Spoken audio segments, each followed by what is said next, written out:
इनका operation lotus fail हो गया जी। इन्होंने बहुत कोशिशें की। मैंने तो शुरू में ही कहा था, जिस दिन मेरे घर में सीबीआई रेड हुई थी उसके बाद ही मुझसे अप्रोच कर लिया था कि देखो अब ईडी की कार्रवाई होने वाली है और कार्रवाई रुकवाना चाहते हो तो आ जाओ। पहले कहो तो हम बात करें। अब ऐसी बातचीत के लिए तो कोई तो कॉमन सा आदमी आता है जो मेरा भी दोस्त होता है, उनका भी दोस्त होता है।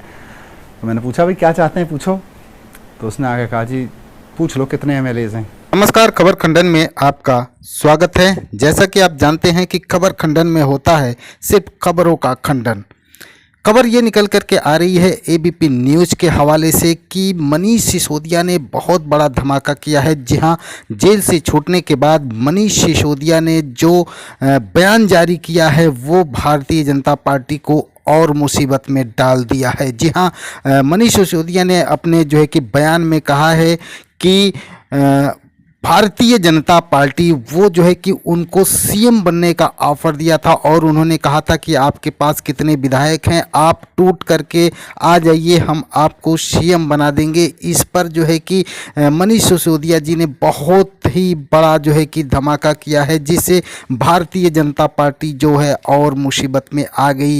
एबीपी न्यूज़ के हवाले से मैं आपको बता दूं कि उन्होंने मनीष सिसोदिया का जिस तरीके से इंटरव्यू लिया और उस इंटरव्यू में जिस तरीके से खुलासा कराया गया है कि भारतीय जनता पार्टी जो है कि वो किस कदर जो है सरकार बनाने के लिए कितने स्तर तक वो जो है कि नीचे आ सकती है।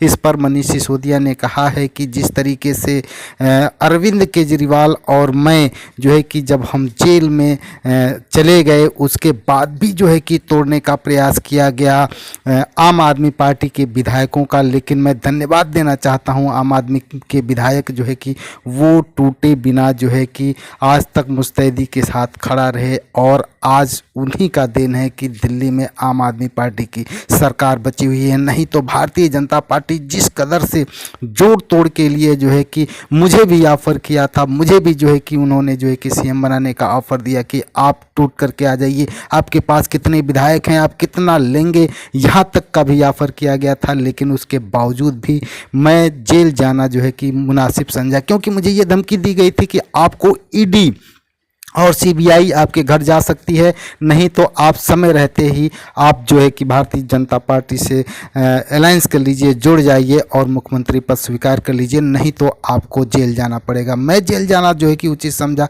लेकिन मैं अरविंद केजरीवाल के साथ या फिर आम आदमी पार्टी के साथ में किसी भी प्रकार की कोई गद्दारी नहीं किया और उसी का नतीजा है कि मैं जेल में गया। जी हाँ, इस स्तर तक जो है कि राजनीति करती है भारतीय जनता पार्टी।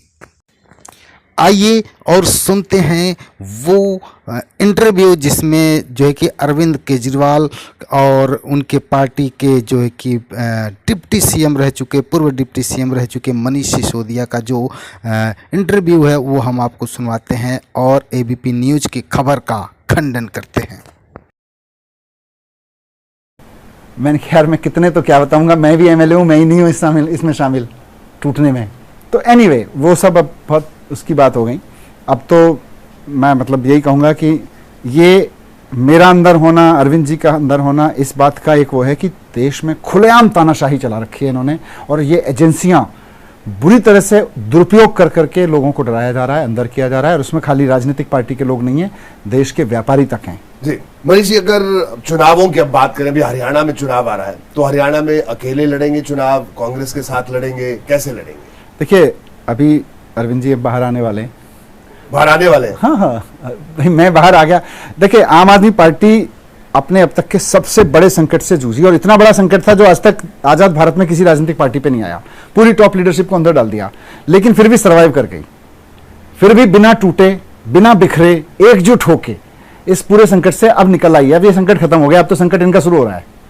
लोकसभा चुनाव से भारतीय जनता पार्टी का संकट शुरू हो गया और आम आदमी पार्टी का संकट खत्म हो गया।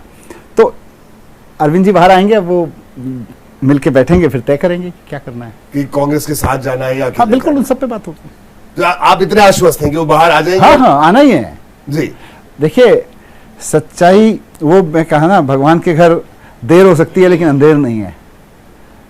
तो ठीक है, जैसे मुझे लग रहा था मैं शायद 7-8 महीने में बाहर आ जाऊंगा, 17 महीने लग गए, लेकिन आया तो सही, आना ही था।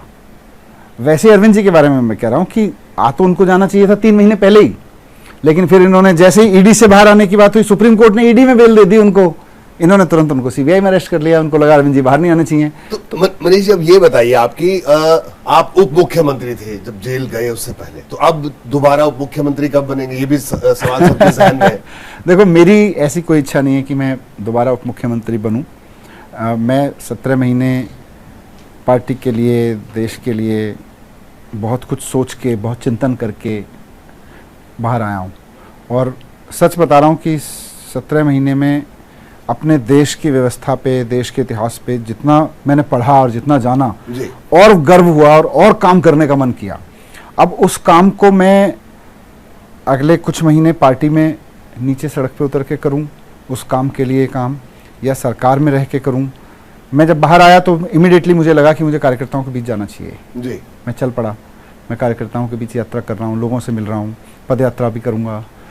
इधर अरविंद जी जब बाहर आएंगे, सीएम साहब,